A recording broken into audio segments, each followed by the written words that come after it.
So today while we're rolling through the countryside to our next stop, we'll talk a little bit about lessons learned from COVID-19 first wave.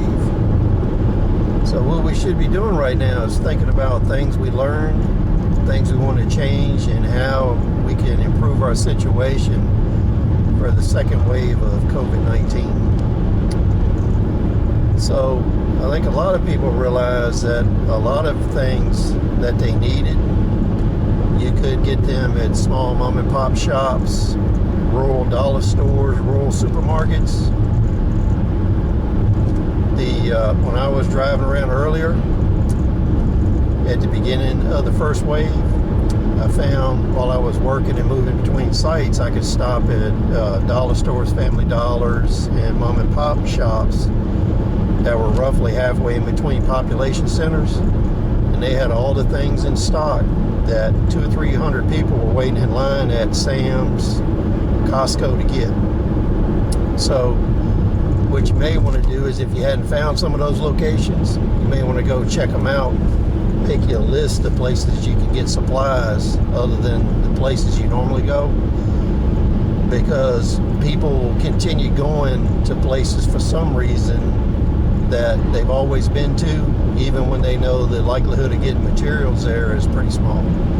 So find alternate locations to get the things you need to get. Another thing is, we found out that we need to have a way to make money at home, right? So what have you been thinking about? What have you been looking into? Or what do you need to look into to see how you can make money from home over an extended period of time? The second wave of this is probably going to be a lot worse and a lot longer. So making money from home is something you want to think about. I think the third lesson, and the biggest one, is how the people around us act. You need to make some mental notes on who you can depend on, who you can't depend on, who freaked out, who can't stay at home, who takes unnecessary risks, people that are doing foolish things. Another thing you need to look at and think about is, who are you having problems getting along with? After you figure out who you can and can't get along with the group you're staying with, whether it's family, friends, relatives, acquaintances, then you need to think about the neighborhood you live in and the places that you were going to get your supplies. Which places are risky? Which places have people that are acting out? Who can you get along with? Who can you not get along with? Those are the kind of things you need to take into consideration when you're planning for the second wave of this disease.